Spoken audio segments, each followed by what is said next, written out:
It's 11:59 at Radio Free America, and this is Uncle Sam with music and the truth until dawn. Right now, I got a few words for some of our brothers and sisters in the occupied zone. The chair is against the wall. The chair is against the wall. John has a long mustache. John has a long mustache. It's 12 o'clock, Americans, another day closer to victory. And for all of you out there on or behind the lines, this is your song. And welcome everybody to our Daily Gun Show. We come to you live every day at 7 p.m. Eastern. That's 4 Pacific for about an hour or 90 minutes today. We run it live on YouTube. We simulcast it over at gunchannels.com, where we're watching the live comments that are coming in from people that watch the show live while we broadcast. We take the audio when it's all over and post that on iTunes as a podcast. And we encourage people that are listening to the show now or in the future to leave us some feedback out there. It lets us know what place or where you're listening to the show. And it also helps the show get recommended out there to more listeners. And that's always our goal. So we do appreciate that. We have 5 hosts. 3 of us are in here right now. Got Dano jumping in from Illinois. Thanks for joining. Yep. Glad to be here. Nice looking icon there. All crisp and clean. Can read everything. Doesn't look like list Dano.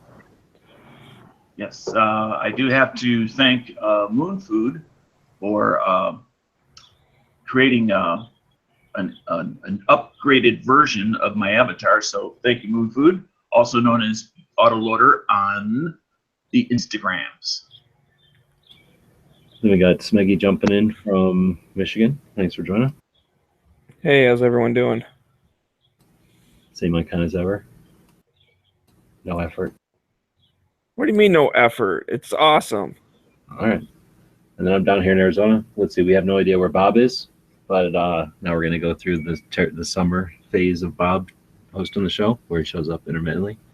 Then we'll have Z in about an hour or so when he's done with one of his 9 to 5s, coming in from the island of Maui. So today is episode number 316, and we're going to be talking about the show here.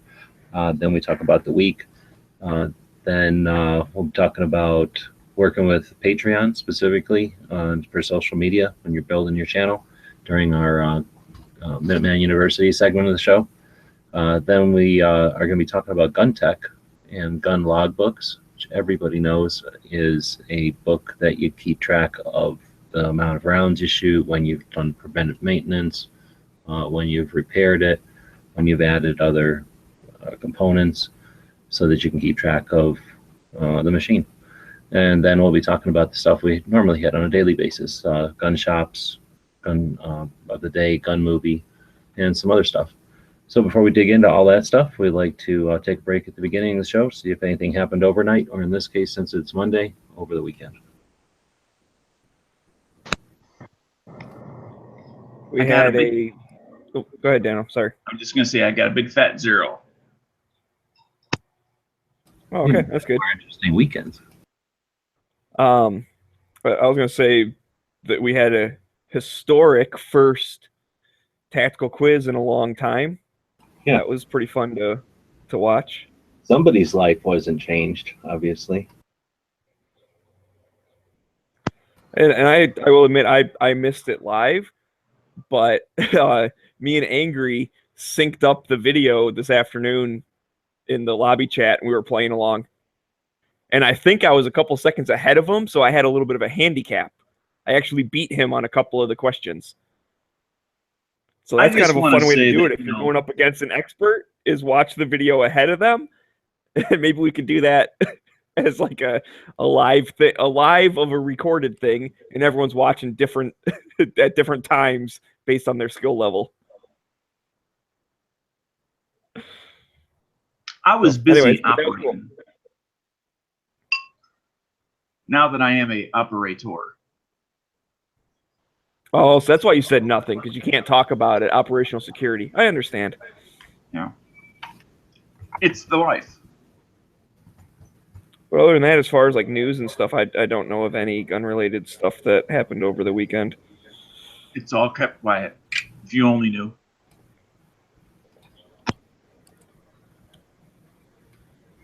started the Kickstarter thing. It's up to almost 30% funded already, and then just over the weekend, so that's pretty cool. As far as I can tell, nobody major has took it under their wing or done any kind of promotional video for it. So that's just all people that found it on either the Kickstarter platform itself, or people that that found it from it being shared from other people. So sort of an organic growth at this point.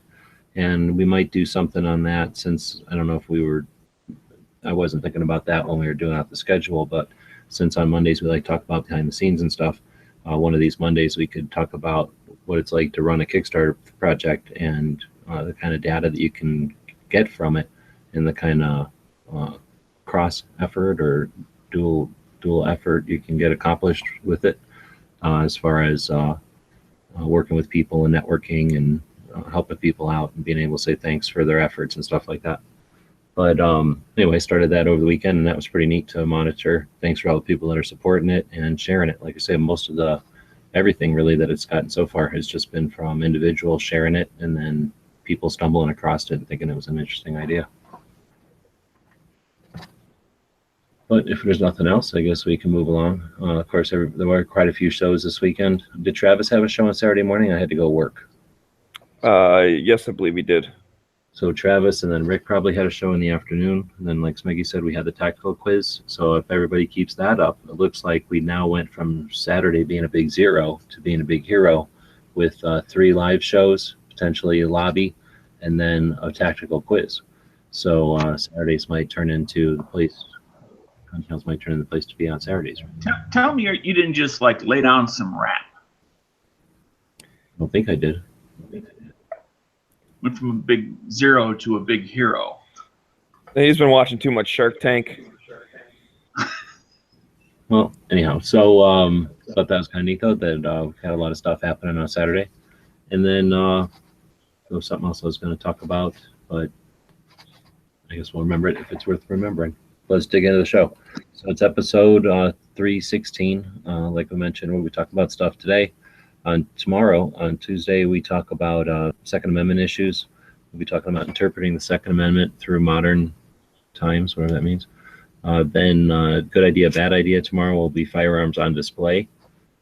And then we'll do the hashtag Daily Gun Show Showdown. And we have a couple of other things that we do tomorrow, including... What? Well, I was just going to toss in there. So make sure when you're posting on Instagram, use hashtag Daily Gun Show. All one word. Oh, that's a good point. Yeah, that's what the whole showdown's about, to acknowledge and say thanks to the people that have been using the hashtag, so that we get more coverage out there on the Instagram, and also just get to share some of the visual stuff that is out there in the realm of content creation. And speaking of tomorrow, the State of the State will be on Nevada. Yep, each week we try to concentrate on one of the states. Now, did we have anybody who was interested in jumping in for Nevada? I don't remember. I know we got quite a few people up there. If someone out there listening is interested in coming on the show and discussing Nevada, if you live there now or if you have lived there recently, please send an email to dailygunshow@gmail.com, and in the subject just put Nevada gun laws and how to send you, what method you want us to use to send you a link to join the show for that portion. And of course, you're always welcome to stay for the whole show if that's what you want to do, or just do the gun laws and then you're done. It's up to you. Yeah, we've had quite a few guests come on to talk about their states. So that'll be that, and then we do, wait, I'm on Tuesday still. And Dano does his gunfighting rules all this week. Still going through those 17. Looks like we're going to be going through 6 through 9. No, 5 through 9 this week. Today is number 5. We got a movie every day. What's that? Oh, are you going to say which one it is today? Not ahead of time. Okay, so then we got a gun movie every day. We try to let you know at the beginning of the week so you can go watch some of these, prepare for them, so you can contribute to the discussion about them. Haywire is today's. I don't even know if I know that movie. Columbiana is tomorrow. Laura Croft's Tomb Raiders the day after that. Domino is the day after that. Bad Girls and Banditas, double feature, is on Friday. So there's a little theme going on there. Let's see, we were on Tuesday, so that'll bring us into Wednesday. We'll be talking about CCW topics, and that'll be selecting ammo for CCW. Then we'll be talking about guns on vehicles in movies and TV in the entertainment segment of the show. And on Wednesdays, we used to do the tactical quiz. I wonder if we should change that or just do 2 tactical quizzes a week now. We'll have to discuss that. If you have some opinion on that, feel free to let us know in the comments or email. Let's see. Thursday will be gun stuff. We'll talk to you about how to buy we help you buy your next gun. So we could also say, alternatively, we will spend your money. Which that's what a lot of people are good at. Yeah, a lot of people, you get to live vicariously through your friends, and it's like we're all buying it. Mm-hmm. And we all have an opinion on it that way. Let's see. Then training. When are you done? So we'll be able to talk to somebody like Dano, who's completed the training regimen. He's now hard. Tell us what it's like after, if he can remember before anymore. Then on Friday, we can call up like the opposite, a certain member that feels that it's just not necessary. Smike? What? Don't throw me under the bus. I don't know what he's talking about. I'm not going to, we discussed this individual in a previous show, so I won't mention it again. Maybe Yankee. But there is a Gun Channels member that does not feel training is necessary. It's too expensive. All right, well then we'll go to Friday and we'll talk about alternative gun topics, what to do with your old gun magazines, and I think that means periodicals. Then we got Gun Biz on Friday, and we'll be talking about Smith & Wesson company. We do all kinds of stuff every single day, like a gun shop of the day and a gun of the day, and we talked about the movies. Try to throw a healthy tip in there when we have time to add them to the show, as well as history whenever we can, because there's a lot of stuff happens in May. In fact, we got history pretty much almost every single day in May. It's kind of a cool month. There's history today, right? There is. Yeah, only if you care about things like Makarovs. Oh, so then no.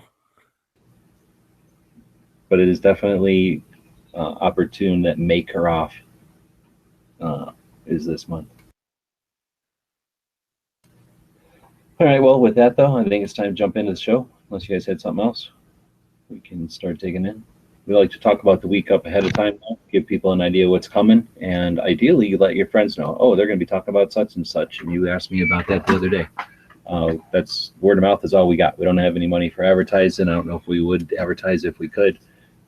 So it's just trying to get the word out there. So that's one of the reasons we do the summary at the beginning of the week, also just to let everybody know what's coming. So maybe you can, I don't know, reschedule a wedding or, you know, leave the kids out of school one day so that you don't miss anything good.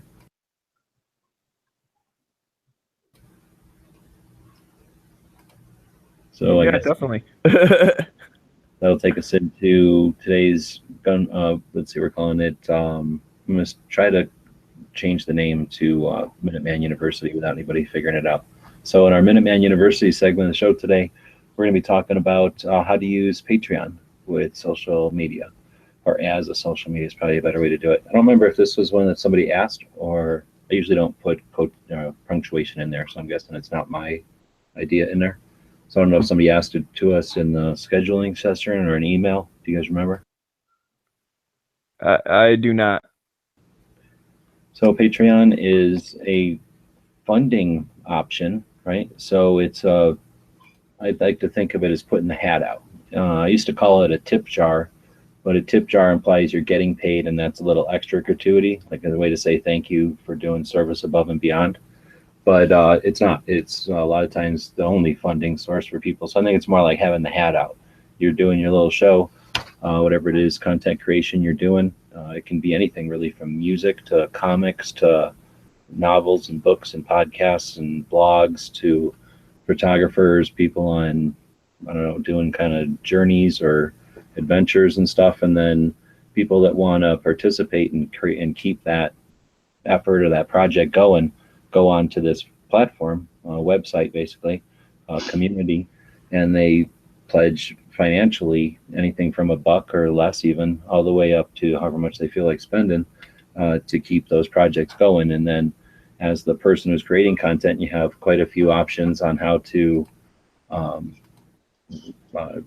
work with the people that are supporting your project, and then communicate with them and network with other people. It's kind of a neat process system. I guess I could be screen sharing this whole time instead of just, I don't know. We've been using it for a while now to try to fund the cost of the show. We do have a couple of costs. Here we go, the screen capture finally. So this is what our Patreon thing looks like when you're logged into it. You get a toolbar across the top. Like I said, we've been trying to use the Patreon as a way to, oops, that's the wrong one, pay for the show, to cover the cost of hosting, to cover the cost of shipping. Our shipping is probably our biggest cost at this point. I haven't even been posting stuff on iTunes to save some scratch. And we got one comment and I think one email, and I haven't checked to see if it's the same person or not, but potentially 2 feedbacks that said, please keep posting on iTunes. So that's not a lot, and it does cost something. So we're gonna, I guess, probably stop doing that, even though it is reach, right? It is nice to have be able to say we're an iTunes podcast, but it costs something. So since we're not getting it's a nice thing to have, but from a business point of view, it literally makes no sense to be losing money that way.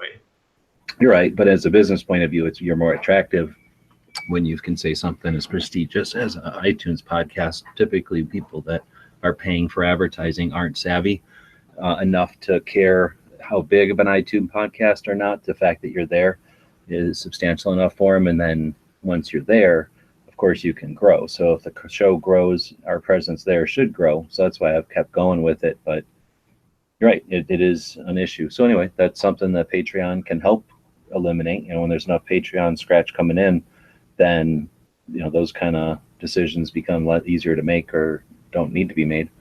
But anyway, you can use it for communicating with your audience in a different way, so you're not restricted like you would be with YouTube or something like that. For example, if you want to send a message out to the people that are your audience on YouTube, all you can really do is make a video. On Facebook, you can make a post. I guess you could probably post your thing on Facebook, maybe in a private. We call it a private. What are they called? Groups or something. I don't know if you can make pages private, but there's probably something you could do on Facebook to discriminate who's going to, receive the information that you're putting out. Obviously, you could private message everybody, but with Patreon, when you go to communicate with everybody, it's going to give you a pretty robust set of options. So if you're going to post a video, for example, it'll go ahead and format it all nicely for you. Same thing with images and links. But you can do things like audio. So for stuff like what we're doing, podcasts, we could potentially just host our podcasts and just post them straight to Patreon. And I don't know if that would save any money or not, but that's something that you could do. If you were using something like that Sound Cloud, is that what Matt uses? You could probably hook that up to the audio there. And then there's the poll option, which is kind of nice. So if you did want to ask your people something, your audience something, you can, which is a pretty powerful little function for keeping track of a creative work, right? Should I go this way or should I go that way? Do you want to see more of this or do you want to see more of that? You can ask the people who are actually supporting you, who are actually not just your audience, but audience that's supporting you. So let's just choose one of them here, text, the simple one. So you can do the normal things, put in a title and put in whatever.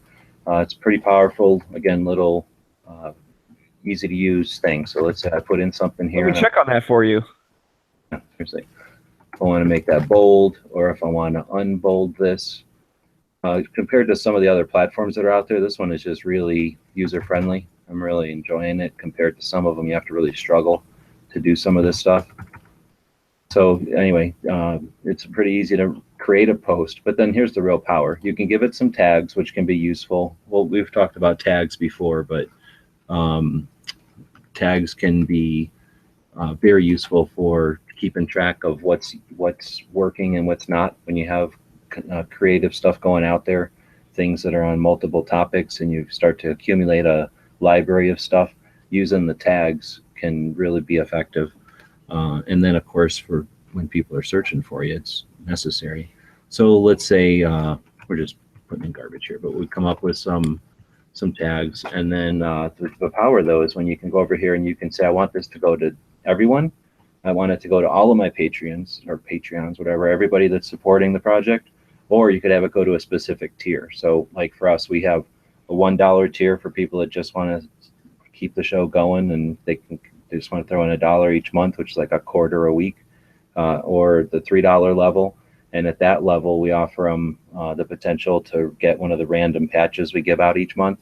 And then at the 1911 level, you can get you're guaranteed to get a patch every month. So that way we can give people something in return for such a substantial one, but obviously the patches don't cost us that much. You add a couple of bucks for shipping, we're making a couple of bucks here, and that's supporting the show. The $3 level, since we're not doing anything except sending out one patch, that comes income for the show. And then of course the dollars are just income for the show. So there's definitely people that are using it at the dollar level and just saying, everyone please throw in $1 a month or $1 per episode or something. And you don't have to return anything then except your content. That makes it real easy. We just wanted to, since we're developing the patch stuff and we have the logos and stuff, we wanted to put those as options out there. But anyway, that's what's neat about it, I think, is that you can send out stuff just to your patrons. So I guess I won't, because that would be gibberish. But I think that's one of the neatest things about the Patreon that most people, or you might not notice. So even if it doesn't bring in a heck of a lot of money, it does give you an effective way to communicate with these people who are in your audience. Much more power, with much more power than you have with just YouTube. I don't remember what it's going to show me. I don't want to, let me pull it off the screen here. I don't want to show people's names or anything. But another thing that I like is that it does organize stuff pretty well. My messages, here we go. Yeah, I'm not sure. I guess these people are using their names, right? So that's their public names on this system. I don't think it's private. So when we send out stuff like you won the patch of the month, it gives us a place over here to deal with the messages. I don't want to click on this one, but it lets me determine who is participating in the show. So if we wanted to send something out or say thanks, we can do that. We've used it before for when we do the random patch of the month. So it gives us a way to see our audience in a whole different way than you get with YouTube. So I guess that was me describing it for a little while. I could probably go on and on. We've been using it for a while, but is there anything you guys want to add to that? Or is there any questions that have been coming in? Well, I had a question actually just from something you said earlier, because you were mentioning that you could use it for videos or writing or music or whatever. And I know that a lot of places will, like a lot of YouTube channels will do the Patreon and it say like the level is blah blah blah per episode. And I guess my question is, how do you, like, as the creator, how do you tell Patreon, like, I made a new video, charge everyone $1? Like, is like a setting or something, or does it automatically know when you post something to YouTube that counts or something? Like, how does that Good point. all work? I guess we're kind of talking to people who might want to use this, and if they don't know, which I certainly don't. So yeah, it's a good question. So we're going to go back to post, and now we're going to post something like our show, right? So we're going to go over to our show here, and let's say it was over or something, or like earlier, I wanted to post our Patreon thing. So I sent out let's see if I have to go to our creator page and then go to the public posts. This post went out earlier with a link to the room that we're in right now, and then this went out to just Patreon. So it went to Patreons only. So that way we can send out these links to the room that we're in so that Patreons can hang out in here before the show. So I did that the same way, right? You go to post, and then I was going to post this video. So video, I just post the link and you'll see it'll automatically format it and everything nice for me. So now I can go down here and say, who can see this? Patreons only. And then, oh, I have to add a title first. I don't like to type, so I'll just copy and then give it a title, and I'll just give it the same, just that lets me go. And then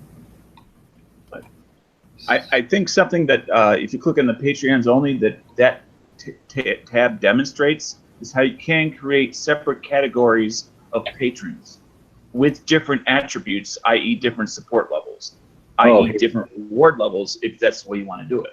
Here's the thing that I've been looking for too, and it's not here because we charge monthly, or we do our thing monthly. So at the end of the month, all of our Patreons get a little thing in the mail or something, right, that says, do you want to continue to support them? And then they click yes, and then they get charged, and then we get paid. If you didn't do it that way, if you did it per episode, whenever you'd go to post like this, it would have an option down here. Do you want this to charge? And then you could either say this is a public going to everybody, right? Like this is going to everybody out there. This is just an update or something. Or you could say this is only going to my Patreons, right? Or like Dan was saying, I don't want it to go to all my Patreons. I just want it to go to the ones at the $19 level. But then you could also say, I want this to go to all my Patreons, and this one they get charged for. And then if you were doing it once a week, you would do one of your posts each week with that show that costs, that you're charging for, and then you'd publish it. Okay, because that's, I know originally the Daily Gun Show was doing it per episode, but you only charge like one episode a week. Like Friday's show would cost, not cost, but like that would count as $1 or whatever. And then, so by the end of the month, there was the 4. Right. So each day I would post it as public, and then that one day I would post it as public, but then charge the patrons. And then what would happen? I forgot to do that on Friday, and then I'd have to be like, hey, sorry, we're doing it on Monday because I forgot to do it on Friday. But it does have, and I just want to point out flexibility. It does have the flexibility to do it just simply monthly, once a month, or every single time you do something, or intermittently. Like once a week. It doesn't have a default to automatically every time, because you're always going to have. Right, you have to set it. Yeah. But I'm just saying it has that flexibility. And then I guess this is kind of neat. You can set it to patrons only, but then after a few days, it goes to public. So now you could post a video or piece of work here, and then let your patrons see it even a month early, right? I set this to 30. Yeah. There's a channel I know that does that exact same thing, where they do it by a week. Is members get to see it live or as it occurs, or the day after. Non-members over on YouTube see it everything a week later. So that's another neat thing about it. Any other questions coming in? I asked if there was any patron, or did that answer your question, Smeggy? Yes, you did, because that's Chris is saying that was confusing. I don't know. I think that was less confusing, but oh well. Sorry, Chris. It's just the fact that there are many options, and you can set it up many different ways. You can make it very simple if that's what you want, or you can make it very layered if that's what you want. All right. So answer the question: can you pay that way? No, and the reason you can't is because we have it set up the other way. There's 2 options over there. And there's the link. I don't know if anybody else is having trouble with it. I don't know if you should just be able to click on it. When we go in here and edit it as the owner of the page or whatever, when we go over to this section, we can charge per creation or per monthly. And since we have it set to monthly, that's why you don't have an option over there to buy or to choose something like that. The thing is, even if we did it per creation, it would be when we make a paid post. So it wouldn't be like going into a record store and choosing, I'll pay for this podcast and this podcast and this podcast. Although that might be interesting. They just don't have a thing like that in here. Right. Well, that's in here. Just let me finish that. You can choose to turn off the amount that you're going to receive. We leave it public because I don't want anybody to think that we're making any kind of money over here. So I know that some of the things, once you get to a certain level, there's probably a level where people are going to go, oh, they don't need any more money. So that allows you to flip it over to private, continue to gain audience that participates, and then that way you can, well, who knows what the top of that level could be. Sure, most of these people are putting their money right back into the channel. So anyway, I support several other Patreon channels, and granted, it's only 4 other channels, but they all put the amount that's being donated out there, and I kind of like that just for the point of transparency. I have an idea as to what's being put out there, and I can see, yeah, they're getting $40 a month, obviously, or whatever it is, $300 a month or $1,000 a month. And if I'm looking for a top quality, professionally made thing, $40 a month is not going to make it happen. Sorry, Smeggy, I cut you off there. Okay, well, I was just going to clarify that Chris meant when you were doing it each Friday or whatever, that was confusing, and that now this is much better, which I said, yeah, that's why they switched it to monthly, because I think it does make more sense for this application.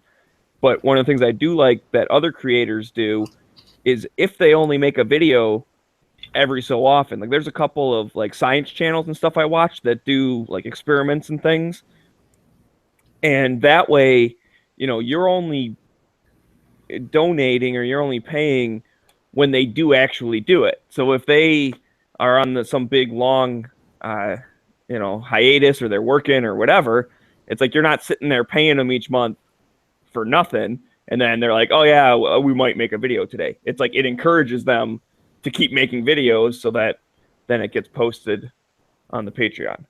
So there's pros and cons of each system, and I think if you are a creator and you're thinking about doing a Patreon, those are some of the things to think about how you want to set it up. And I think that would partly be based on, you know, are you for sure going to be doing it on a regular schedule, or maybe one month you do one video, maybe one month you do 10 videos. And, you know, that's, if the people put in $1 per video, then that might encourage you to make more. Side note of that, though, as a patron, as the person actually signing up for it, you can put a cap on it. So you could say $1 a video up to $4, because this way you don't have a channel that just makes like 100 10-second videos and screws you out of $100 kind of thing. You know, not that people necessarily do that, but it is possible they could create more than what you thought they were going to do, and it would charge you. So you can put a cap on it. You can also do that like $1 per episode with a $1 cap per month. So even if they don't offer just a $1 a month one, you can always just put a limit of $1. I would just want to make sure that we're not hitting the point of diminishing returns on confusing our audience. I mean, yes, it is highly flexible, and that is great, but it doesn't have to be. It can be very, very simple as well. Yeah, that's a good point. So anyway, that's the Patreon, and I was going to also mention that it's worth doing if you've been doing the YouTube with mediocre success, or you're not satisfied with your success over there, or if you've been doing the Facebook, same thing. Instagram, even if you're successful, I don't know how you measure it on Instagram really. So if you're looking to actually have some way to communicate with an audience, it's worth doing the Patreon and setting it at something like $1 or whatever, so that it's a real low barrier to entry. There's a lot of people that are into this new media, this concept of supporting individuals. People that used to like cable access shows, the people that have liked PBS. There's just always a bunch of people that would rather go out and enjoy probably seeking and, you know, seeing the diversity of the whatever you call like grassroots content creation. They probably really like some of that diversity. They probably like finding it. I think they definitely like supporting it. So by just creating something over there, and then it's like anything, if you just create it and walk away, you get what you pay for. If you create it and you monitor it and play with it and make yourself, you know, keep it active, I'm saying you're going to probably discover more people over there that you'll find just randomly come along and support what you're doing that you do on the YouTube. YouTube is just set up to be so viewer centric that there's just no incentive really. There's very little incentive, at least over on YouTube, for the viewer to feel as part of the process. They're there to absorb. They're not there to participate. Even with the commenting, it's just not a community that's set up for that, where Patreon is a community that's literally set up for that. People are there as audience to pay. It's like they're going to what do they call those things? The film festival or whatever. They're not going to the big multiplex to just watch some movie. They're going to some place where they get to talk to the director. So if you're there and you make yourself available and comment and use the system, I think you'll find more success than not just monetary success, but just more fulfillment with whatever project you're working on when you can actually communicate with the people that are supporting it. It's one of the reasons we built Gun Channels, because that was one of the things that's lacking on YouTube, really. And while Gun Channels doesn't do anything to facilitate you making any money, it's not designed for that. It does help you network and communicate and have conversations with your audience. And that's something that I don't want to be discounted on Patreon. It seems like that's one of the big untapped things. People tend to set them up and then walk away from it, just point people to it to throw their money at them, when it could be, I think, potentially a lot more than that.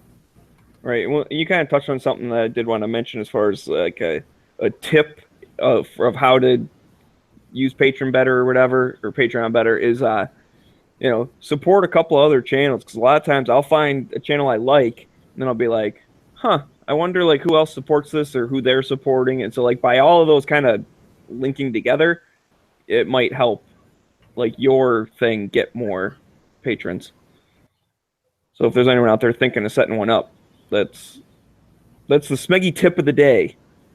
Now we probably have, I haven't actually done the math, but I kind of juggle it in my head. I think we probably have about $10 or $15 that we spend on other channels and they spend on us. So of that, for example, at $79 or whatever we're getting, there's a chunk of that that's just kind of shuffling around between channels. And that's one of those things that, again, it can be an untapped resource that people don't think about. But when someone's over there enjoying content and they say, wow, I really can't get enough of this, but I've exhausted their archives. I've seen everything they've got. Now what do I look at? Oh, I know. I'm going to look at the stuff that they look at. I want to see what they think is so cool.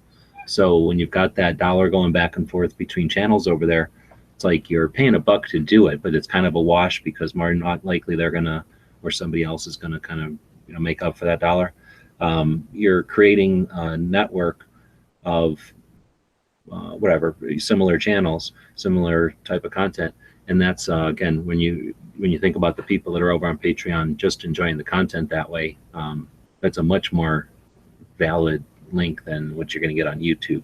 You might have 1 million more people finding that link on YouTube and maybe 1,000 more people clicking on it. But again, those 1,000 people could give a crap about paying for your content. They just want to see it and maybe write shit about it and then maybe move on, maybe share it with somebody, which would be the benefit. But over on Patreon, you've got people over there who are paying for content. They're looking for other channels to support, get content that they want to see. So that's another aspect of it. Chris is saying everyone should jump over and donate to the Patch of the Month level. That's like donating 50 cents per hour. Is it that much even? I guess it is if we do a show that's about an hour or so for 20 hours, 20 days of the week. Yeah, but we do about an hour and a half. So every week you're getting a couple extra hours. Yeah, it's less than $1 a day. It's a little bit less than $1 a day. And we would definitely appreciate it. It would allow us to take it to whatever the next level might be. We threw the link out there, and anybody who has created a channel over there, let us know, and we'll do our best to let people know about them. All right, so not any more questions coming in about it or comments, so we'll keep moving. I have a behind-the-scenes question about it. When you set up the Patreon thing, I'm assuming you link that to like an account, like that's how they pay you. Is it like YouTube where you have to get a certain amount before you can cash out, or you get it whatever it is? Well, that's a good question. I don't know. It must be whatever it is, because we're getting it from the $79 on gun. So just once a month they send you a PayPal or something, or however it works. No, that's a good question. They may be holding it and sending it to me once every 2 months. it's $79, so it's not like I spent all kinds of time tracking it down. I figure it's coming in. I guess We're just assuming it's coming in eventually. yeah, seriously, Patreon could technically be just scamming me out of it, but I'm assuming of that 79, we probably get what, 60, something like that. They take a chunk, and then there's I think it goes to PayPal, so they take a chunk over there. All right, so anyway, we talk about stuff like that on the Mondays, calling it Minuteman University, kind of rebranding it to work on a bigger scale and get, again, people that are interested in creating content out there, getting them up to speed so that they can make the best out of their efforts, get the most reach, so we can establish this infrastructure on the social platforms to resist their negative, I guess, perception of guns that are out there, to whatever extent we can do that, but more importantly, just to get our skills up. So when we are under attack again, which we know we will be, or whenever we see somebody potentially faltering, at the wheel, we can't assume anything. So if somebody's up there and they need the encouragement of a heck of a lot of voices, our efforts now to create that infrastructure and to build flex our internet muscles, or build our internet muscles, or let us flex them when we need to. I guess that's the way to say it. So anyway, we're going to keep doing that stuff on Mondays. If you have specific questions that are behind the scenes, I've got a better knowledge and resource. Whenever possible, I try to bring people on who have more knowledge and resource. We're getting $79 a month, so we're spending an hour a day. This is a labor of love, but it's a hobby. I'd love to take it to the next level and make it even better. So consider that when you're throwing your money around. All right, so that's enough advertisement and commercials. We'll move into next one, gun tech, or should we go on? Tactical tidbits. You want to do that? We probably should wait around for Z for a bit here. Well, 3 topics. So yeah, do tactical tidbits. All right. Today's tactical tidbits, or this section of tactical tidbits, is gunfighting rules from tactical response. And last week we finished up with number 4, which was if your shooting stance is good, you're probably not moving fast enough or using cover correctly. Today we move on to number 5, which is move away from your attacker. Distance is your friend. And I have a little bit of an analogy in regards to just the distance part. If you take a concentrated 3 or 4 shots, let's say at 7 feet, and try to be as accurate as you can, and then you go back to 10 feet and you try to take that same 5 shots and shoot them as accurately as you can, and then do the same thing at 15 feet, you'll notice that the size of the group starts getting either a little bit larger or a lot larger depending on your skill level. Well, that demonstrates the distance factor of moving away from your attacker. And the goal of moving away is to, the number one goal is to not get shot. That's how you win a gunfight. And by creating the maximum amount of distance between you and the attacker, you are less likely to get hit. So that is rule number 5 of gunfighting rules from tactical response. Any thoughts on that? Can you say that again in like just a couple of lines, because that seemed kind of back and forth. Okay, sure. Moving away from your attacker, distance is your friend. That's the rule. Okay. Move away from your attacker. I agree. It was my explanation that got wordy. Yeah, I was going to comment on something, but I don't like watching those videos, so I'm not going to comment on it, and I'm going to keep moving. So let's make it something. We'll keep going. Alrighty. And in fact, maybe time. Oh, snap.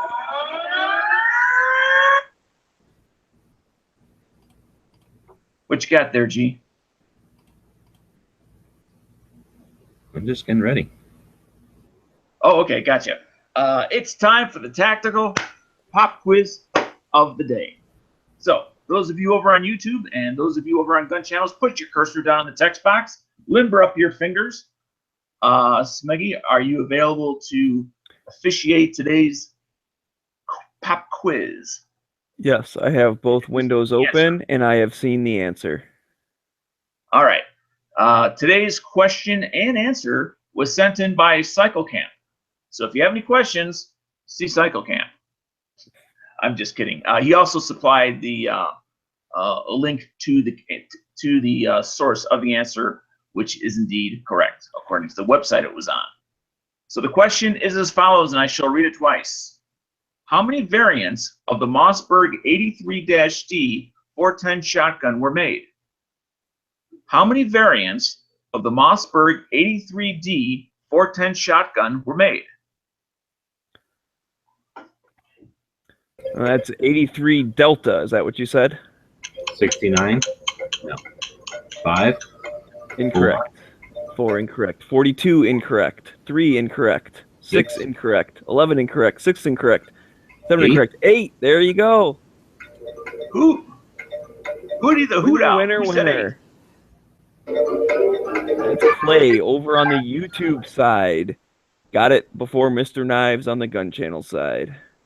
So what was his name again? Clay. Oh, Clay. Okay. Congratulations, Clay. You are our tactical pop quiz winner for today. You know what to do. But just in case for those other people, when they eventually win, head on over to dailygunshow.com/popquiz. Fill out the form, put your first and second choice, and congratulations, Clay. You are today's tactical pop quiz winner. Yes, and so Clay, that makes you the tactical hot shot of the day.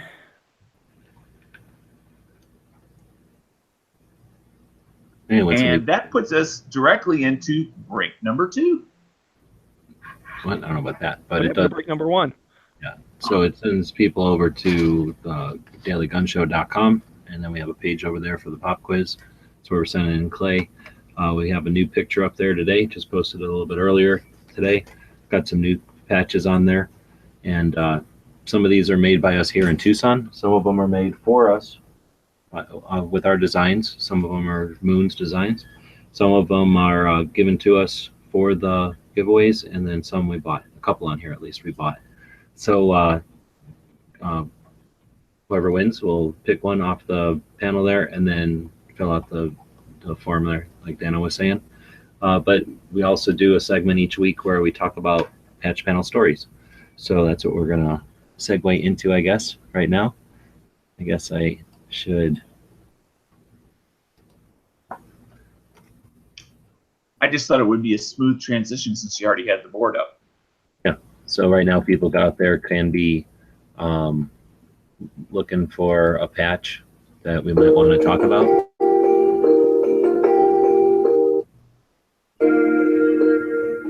Oh, that's horrible intro music. It's horrible music. So we didn't cue that up very well at all. Anyway, pick a patch on here. We'll look out here, see the first person that picked one, and then we will talk about that patch. Talk about it. Come on, Gun Channels, type something in there. What patch would you like to get the backstory on? Because while we're doing that, we can talk about something else. NAOC? Too hottie? Which one? NAOC? I don't know what that stands for. Me either. So what is it? NAOC? Yeah. United States Nuclear Forces. And what was the number on it? The OT-1.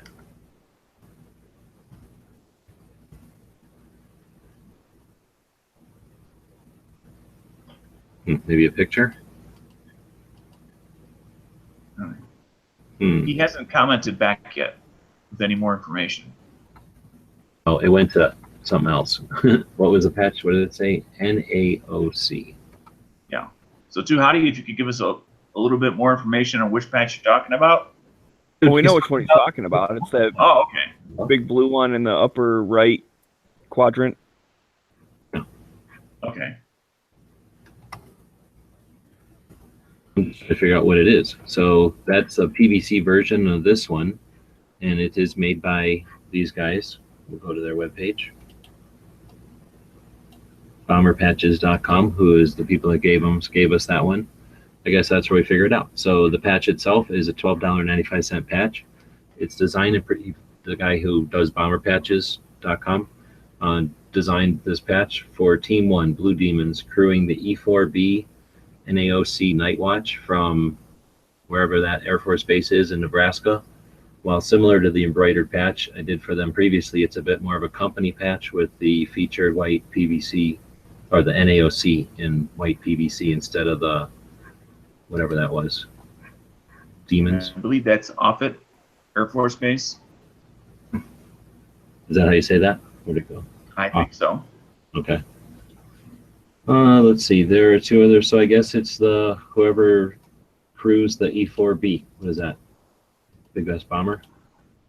Yeah, that's the Navy's. Oh, is that their version of the wax? Okay, it's their thing with the big thing on top. No, it looks like big disc one or something. Oh no, I'm wrong. I'm wrong. Is it possible that it's Air Force One or something, or Air Force Refueler maybe?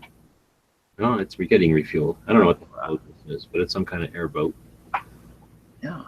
Anyway, so that's the story. That's one of those. If you know what it is, you probably want the patch, but if not, or if you collect patches, Air Force patches and that kind of thing. These are bomberpatches.com is a guy that makes a bunch of cool patches. I'm still screen sharing, right? He's got all kinds of cool patches over here. And I started like in the, what is it called? Shut Up Hippie? I think it's called Shut Up Hippie. I saw this one somewhere, so I contacted him. I really wanted to get one of these. And we ended up talking a bit, and then he donated a whole bunch of patches for giveaways and for the patch panel and stuff like that. So I had basically originally one of all of these Shut Up Hippies.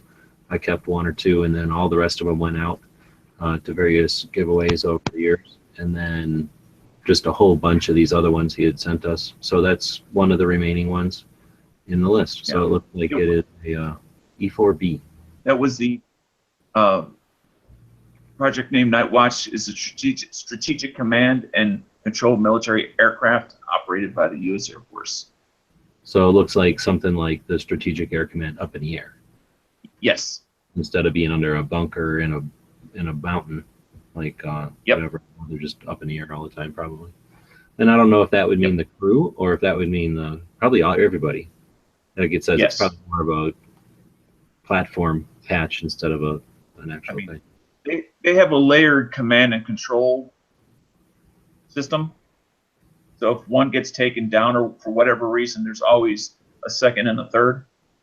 All right, let's not let any communists that are listening to our podcast know any strategic stuff, No. Their business. It's not like it's public, like it's not public knowledge. But that's one of the many patches on the panel. And like I say, a lot of these are new. We just got a bunch in from Pink Panther. He sent in this Banana magazine one from Century, I think. This Red Army Standard. Got a Fort Knox one at the Tucson Guns the other day. Got a Glock one in here from Mr. Wright, I think. We got a Gemtech in one from Pink. And I'm probably missing some. We have the new revolvers up there from the Gear website store, as well as the new PVC stripper clips too. 1776, I think, came in from Pink. So yeah, that one's awesome. I was just going through inventories. You'll see less and less of ours up there. There's very few of all these. There's like 10 or less of some of these gun channels patches. The pumpkins are pretty much gone. So like that little pumpkin, I might actually steal that off of there because I can do something with that instead of leaving it up here because these are gone. And then we have also demerit wear patches, these little guys that look like the size of Boy Scout merit badges, except with stuff like bacon and beer and the Second Amendment and barbecue and whatnot. Those are from a place called Demerit Wear. Same kind of thing as battle patches or bomber patches, sorry. All right, so every week we try to talk about the patch panel because we send everybody over there every single day, and we're sending out patches more than once a day. So we do like to talk about the panel a little bit and say thanks to people like Bomber Patches. So thanks, I forget who requested that one, but thank you for doing that because we don't talk about Demerit Wear or Bomber Patches enough for giving us so many cool patches in over the years. But let's see, since we're talking about that, we might as well jump over to this little block. We did just send out, everything's up to date as far as people having their stuff sent out to them. And that means we have new tabulations. And since it's Monday, we might as well bring those up.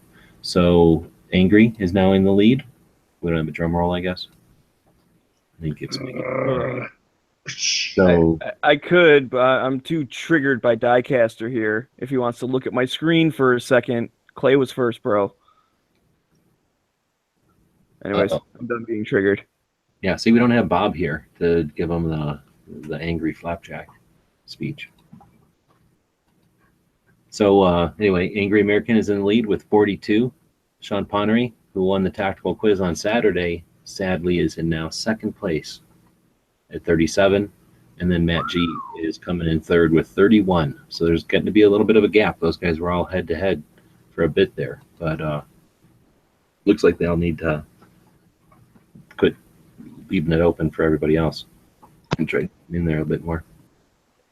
We talk about a couple of guys that are winning a lot, but I didn't copy and paste it over here this time. But I think it was Angry who kind of brought in, like, I don't know, quite a few of the last week. So it's kind of an interesting week. But there was plenty of people that were coming in for their second win, for their third win, and for like their 10th win. So it's just because we have a couple of guys that are really dominating the overall wins. We have tactical quizzes tactical pop quizzes, at least every single day. We do the tactical pop or the tactical quiz at least once a week. And then Z's been doing the answer ambushes in addition to all that. So plenty of opportunities to win, get on the boards, and more reason to as we move forward, even though we're not bringing in a bunch of money on that Patreon, at least not what we expected. We are going to keep moving forward and try to keep the show growing. And that should mean more fun stuff like that. So we can't promise more than we can right now, but we are letting you know that we're efforting in that direction. So your efforts are worth your time trying to get into the tactical quizzes when we have them. So Smeggy and Mr. Knives are having some issues. Yeah, Mr. Knives is mad at me because he thinks that, he was in before YouTube, and Diecaster's mad at me because he thinks he was in before Clay, but because it showed up on his screen before, but on my screen it didn't. So here's the thing. I'm over this crap. I'm so sick of it. We have the internet's confusing. Stuff bounces around. Whenever I see it is when I see it. Get over it. Since it's my tactical quiz, Bob gave me a piece of advice I'd like to pass along because I believe it's absolutely true for my tactical pop quiz, and that's suck it up, Buttercup. Move along. Yep. So what's next? It looks like we got Z in here then. So we're hitting the top of the hour, and we were holding off on finishing the show. So let's talk about gun tech. So our third segment today will be gun tech and gun logbooks. Where do we want to take that one? I don't know. I don't do any type of gun. What's a gun logbook? Or anything. But apparently, it's keeping track of like how many rounds you fire, when you clean it, when you replace springs and extractors and different things. Oh, like a maintenance kind of thing. Right on. I don't do it, so I have no idea. Wait a minute. You say you don't do it, but yet you keep spreadsheets for everything. So could that be the same thing? An excellent spreadsheet for something like that? That would be the same as a logbook almost, yes? Yeah, it probably would. I just don't do it. So, I don't know. Convince me of why I should, and maybe I will. But I just kind of keep mental note, like, hey, I've shot this thing a lot recently. I don't know. I have to admit, I probably don't. I'm not sure what all the pros are. I'd go with if something looks kind of worn out, I'd replace it. But I don't have anything set schedule. Like, okay, every 1,000 rounds I'm going to do this, or every 10,000 I'll do that. Like, so you got a car, then you got an air conditioner in your home. Maybe you might have a furnace. You might have other things that require preventive maintenance. something for the life of the machine. You're gonna replace parts that are sacrificial or designed to perish, right? So you can do that stuff, like you're saying, when it's necessary, when it's needed, but then you run the risk of like a bearing running down and next to the shaft, like what happened on my cop car not too long ago, or you have a fan belt that runs down and then causes some other damage or something. So preventive maintenance is to go in and understand what a reasonable lifespan is on some of those perishable parts, and then change them before they basically wear out to the point where they transfer the energy to whatever it is that they're supposed to be absorbing it from. So a spring in a gun is necessary for the gun to operate, but like shocks in a car, you can have old ass shocks on your old ass car and go down the road and still drive down the road. It's just going to be really bumpy, and at some point you're going to be smashing your axles up into your frame, and something's going to start bending and pounding and peening where it shouldn't be if you had the real working shocks in there. And that same kind of stuff on a gun. You have a spring in there, and once it gets to a certain point, it still works, but it is going to start transferring energy to parts that aren't supposed to be grabbing that energy or absorbing all that energy, and that's where you start to see guns fall apart. So I think that the concept of having a gun logbook by itself, having a piece of paper or an actual bound book might be too much for some people, especially if you have a lot of guns. But like Dano said, I can't believe Smeggy doesn't like that idea of having a spreadsheet for all your stuff, keeping track of how many rounds, you go to the range or something, you shoot another 50, you forget one time, but you can, recall, okay, I might have shot about 25 last time, or maybe 50, and you just keep a general idea. And then when you know a spring in there has got 10,000 round lifespan, about 8,000 rounds, maybe I'll pull that spring.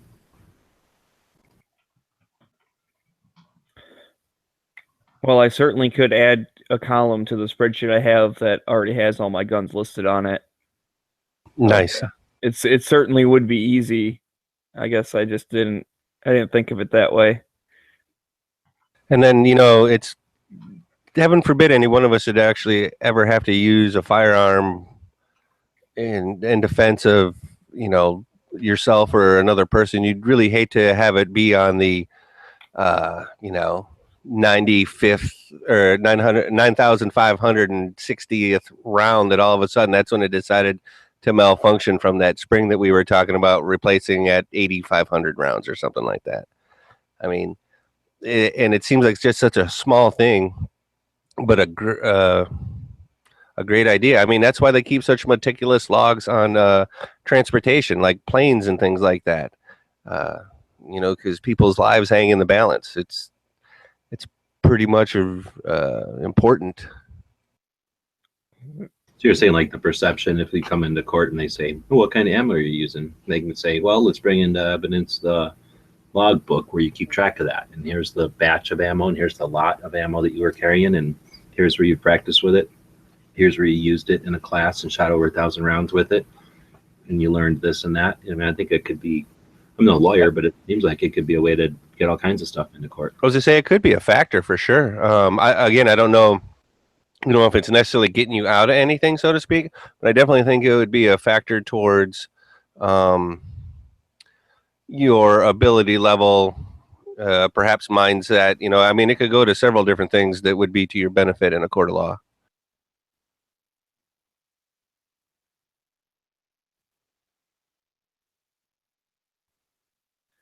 Oh, this isn't the right sheet. Wait. I tried keeping logs of ammo for a while. Once I topped over 10,000, it fell apart quickly. And that person also hopes that politicians never hear this conversation. Is this a bad thing? I guess I'm confused. I don't think that this is a bad thing to keep the logs. No. And they're saying for, let's see, Dog is saying for start shooting long range, 800 plus, you're going to keep a log in a dope book. And that's where they come from, is the idea of keeping track of how many rounds and what rounds.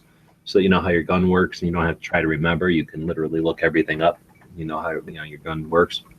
When you're that intimate with it, it makes a lot more sense. But when we're talking just utility guns, tools, or just range toys and stuff, I think it can be useful. Plus, it just gives you another element. I mean, you can consider your guns just a thing, like your shovels or your lawnmower or something that you just buy and you have. I mean, you buy it based on its dependability and its comfort, and then you're done. And you just deal with it once in a while. Or you can think, have more appreciation for them, I guess. And if you're looking for ways to spend time with them that's useful and potentially beneficial, then that's just taking it to another level.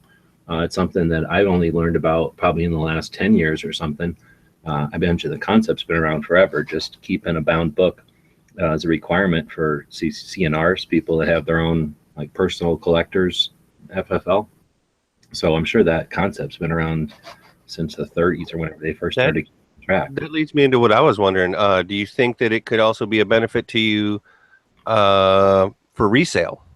Or I shouldn't say resale. I should say, well, no, it's resale. If you end up selling a particular firearm, say it was a range toy or something in particular that you may have not really put that many rounds through, or you have, but it's also the maintenance log basically for that. I think that would help that the person selling the firearm. I guess it really only depends if the person buying the firearm cares about that kind of stuff. If they do, it's going to be the bee's knees, and it's gonna help sell that firearm faster, I would think. Well, if you're selling it for the top end of the range, and somebody comes along and wants to know how come you're selling it for the top end of the range, and is all dead set to haggle you down, then you say, well, I've shot X amount of rounds through it, and blah blah, and it just like it goes that way to that perception that you're just completely aware of what the gun's value is. So it's not like you're randomly picking a number. It's like, I don't know, I think it could be. And then again, if it's at the high end of the range, it's like, here, I'm offering you every bit of maintenance that's been done on it. It's like buying a car. You like to see all the work that's been done on it with receipts if you can. Right, and that is something that could be attracted to a buyer, is that, okay, if someone cares enough to have kept track of all that stuff, then they probably didn't leave it, uncleaned and wet for 6 months at a time or whatever. Like, someone who takes care of their stuff. Because I know that, like with cars, actually, I probably should have a logbook if genetics have anything to do with it. My dad keeps track every time he freaking rotates the tires and changes the oil and all that stuff. So it's like if I were buying a car from him, for one, he's got the log, and for two, I know he did it like all the times he's supposed to. And it could be the same thing with guns. Be like, okay, this dude, he changes springs I don't even know how long the springs last. 5,000 rounds or something, 10,000, I don't know, whatever. But it's like, okay, yeah, he's up on it. He took care of it. So I'm filling my log out now. I'm just going to have to estimate how many I had so far and go from there. Right on. Well, there's a couple of them out there that are like you can buy. They're a couple of bucks a piece, so they're not on. So you can buy them for each of your guns. Then there's of course spreadsheets. Not seeing many people participating with this topic, so I'm going to keep going. If you are listening to this in the future, though, or if you're listening now and just haven't decided to comment live, but you have some insight as to some of those software programs that are out there, or some spreadsheet configurations, that was real popular for a while. Because who wants to put some kind of software that might or might not have sniffers on it onto your machine? Anybody can create a program that does a service like keep track of your inventory of your firearms, or be a record book for your log book for your guns.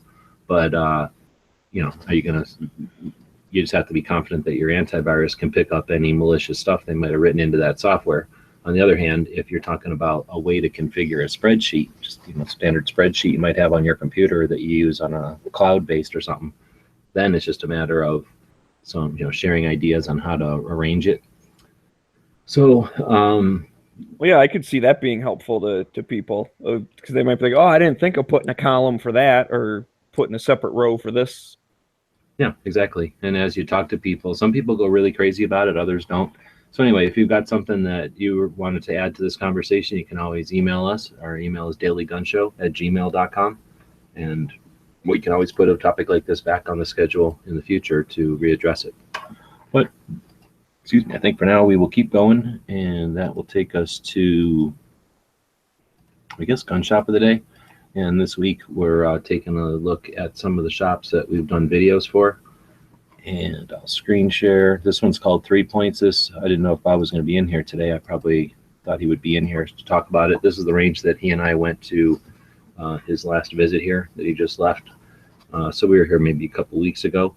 I've got a playlist over on YouTube. I'll just link to the playlist for everybody who might be interested. And this is a county range about 25 miles southwest of Tucson, out into the deserts, going west towards California and towards the Tohono O'odham Indian Reservation. And there it is. And I've made plenty of videos out there over the years, I guess 31 of them, and probably all of these are years old. So we did a lot of shooting out there over the years. It's got multiple bays. I'm trying to see if I've got one that gives an overview of it. It's got a 500-yard berm or bay. It's got everything down to tiny little 22 bays and a couple of 50 and 100-yard bays that are kind of like your general use type of ranges. Then we've got a whole bunch of action ranges, they call them, where they can do different events like competitions and whatnot. So as you come into it from the east side, you're coming north from Little Road, and this is a long time ago. You really can't drive anywhere near here anymore. They kind of direct you over to what used to be the office over here on the left, and this all burned down last year, I think. So now it's just a mobile home. And in the video here, we've gone all the way down to the west end of the range, and we're looking around at some of those action ranges I was talking about. And they look a little different than whenever this video was filmed, but just gives you an idea. You basically need to drive back and forth down the range because there's so many bays that are so large that it would take you forever to walk. And there's plenty of shade. It's being out here in the middle of Arizona, that's pretty useful. Most of the ranges all shoot north, which is great, so the sun's always above you or behind you.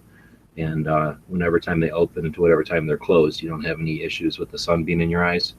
There's water and pretty good toilets out there. So if you're bringing kids or females, there's nice enough facilities that they don't hate you. It's not like the little plastic toilets or whatever. There's electricity and other features out there. So if you are running like a class or something, they can pretty much accommodate it. The Border Patrol uses the range quite a bit. This whole time we've been driving from the west side of the range over back towards the east side, and you can see it's just been like range after range after range, bay after bay after bay. And this is about as crowded as it ever gets. There's very rarely a time when you have to share one of these bays. You can almost always, unless it's an event or something, you can almost always get a bay to yourself depending on what you're shooting. And since it's 25 miles outside of town, usually people, at least I always bring enough assortment out there that I can just move to whatever bay so I can be by myself if I want, or, you know, not that it ever gets really crowded, but if it did, you know, I'd have some options where I could just go shoot at my own pace. So we've done videos going down to the 500 yards here to show what kind of, you know, what that distance is like. And is that the one with all the steel and stuff that we talked about it?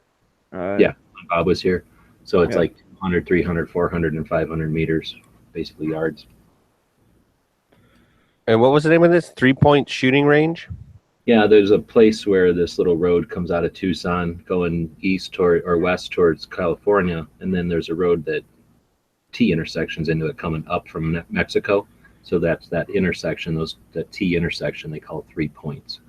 So it's just a little town. It's 2 gas stations. Well, it's a gas station and a restaurant. Now there's a school there and a big Border Patrol like facility, but otherwise it's always just been a gas station and a restaurant for the longest time, and a couple of ranches and stuff. And this county range, a couple of nuclear missile silos. So it's a pretty cool little place. It's nested between, well, right between 2 nuclear missile silos, 2 Titan IIs, 40 megaton nuclear missile silos. If I was leaving the range here, like I was doing at the end of this video, and I did a bit of a look around, over to the right here is the Tohono O'odham Indian Reservation, which is infamous from all the drugs and stuff that get hiked up through it. Since it's technically it's its own sovereign nation, our Border Patrol and our ATF and stuff don't work over there. So it lets the, what do you call them, bad guys have is, you know, kind of different opportunities over there. So anyhow, it's a real dangerous part of the country. That little peak right there is the center of their universe. If you ever see the maze from that tribe. They have a maze sort of logo or whatever, or I guess not a logo, but whatever maze type of icon thing. And the center of that maze is the top of that hill. And this range is kind of nested between the center of the Tohodana murder universe and two Titan II 40 kiloton missile silos. There's also a little ghost town right over in the loaded. They've been unloaded since '84. And then let's see, I guess '84. Yeah, I think '84, '86 or something like that. Also, we go deer hunting in these hills all the time. So for us, it's a pretty big part of shooting in Tucson. It's like I say, it's a little bit out of town, but a lot of people know about it and shoot there.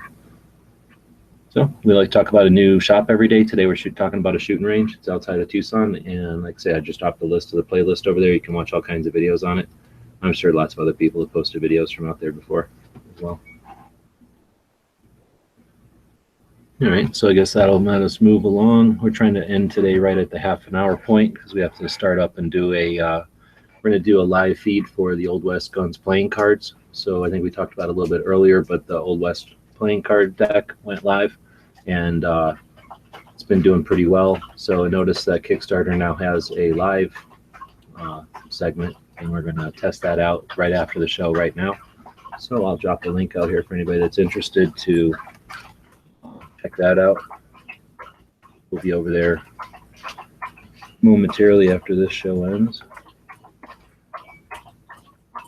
And where does that take us to? I should probably mute while that dog is drinking. You want to crank out the movie real quick? Yeah, let's do it. So the movie is Haywire. Z, have you seen this movie? Yes, sir. Gina Carano. MMA, former MMA, now actress. She's an ass kicker. Kind of like a CIA over in Europe kind of thing. Oh, okay, so it's a good movie. I haven't seen it. Lots of action. A little bit of gun fu. She is a super badass in the movie. And hot. On top of that. And I think that was the movies that I'd put down for this week was all ladies in cinema. Yeah, we read off the list earlier today, so people can go watch them before the show. But I never do my homework, so it's all right. It came out a few years back. Like she's not necessarily an Academy Award winning actress, but she's easy on the eyes and she kicks ass. So that's kind of where. Is she one of the people from a superhero movie? Like she was Arclight in the Red Guy. Yeah, Deadpool. So she's the one bad guy, big strong enemy. Yeah, I think she had to put a little weight on. She had to put a little weight on for that role. In Haywire, she's much more svelte. But she would probably kick our asses just as fast. So yeah, definitely. Only watched it a few times, so I'd still give it 2 thumbs up. Mostly on because of her level of hotness. Because I'm a weak-willed individual sometimes.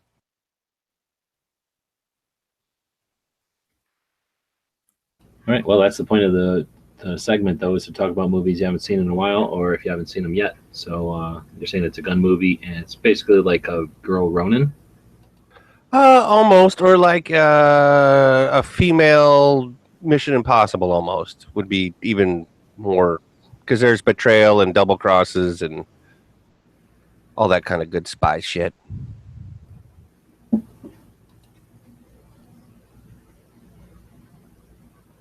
Right on. Well, I just refreshed the page over there and noticed that we did get another couple of dollars on Patreon. So talking about that earlier today inspired somebody to jump on there. So we do appreciate that. Let's see. That'll take us to, did that one. Gun of the day is, I don't know if we have a theme going this week or not. We might be, because I think I put these up in batches. So we're taking a look again because Bob's been not putting stuff up for the gun of the day. We're using some from videos that we have over on the gun channels, or on gun website's YouTube channel. This one's called a Twist 2. I don't know how to say that. S-Tool.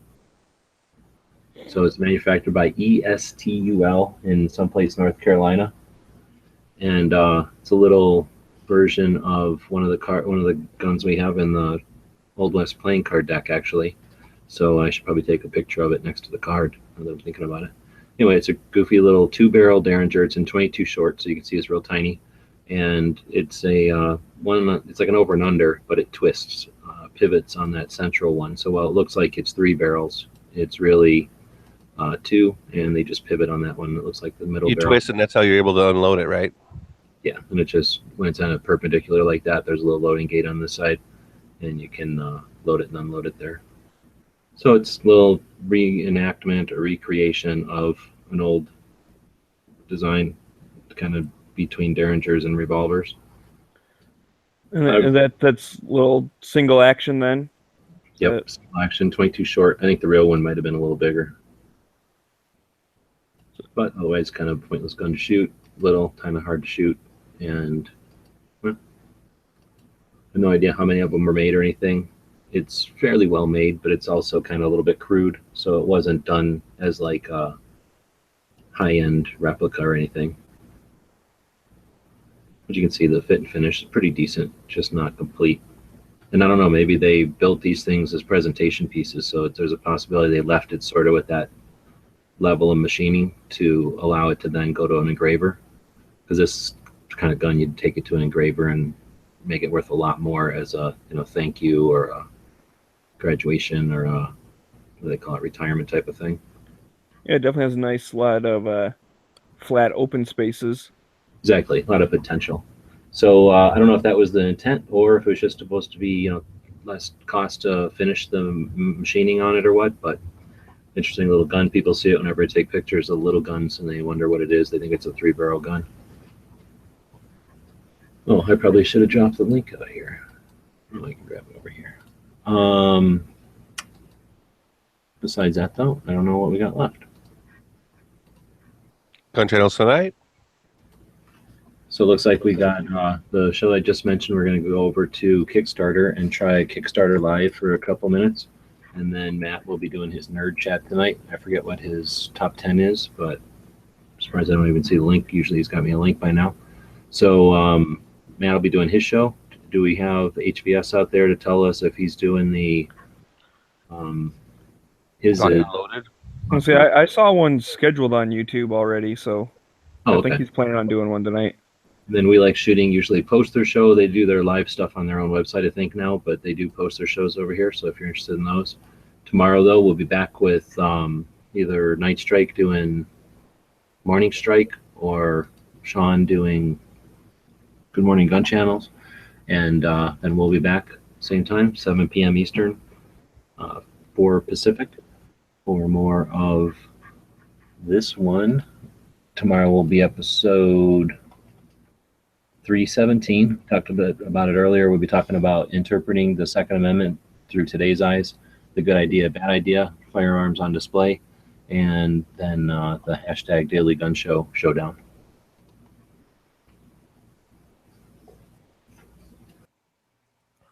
All right, so that leaves us with the quote of the day, which I did find. Do want to mention that today will be my last day on Daily Gun Show. I want to thank everybody that has made it possible. I appreciate everybody that has worked with me for the past year. Definitely want to thank all the participation from the audience. And so for the quote of the day today, we have it from Nelson Mandela.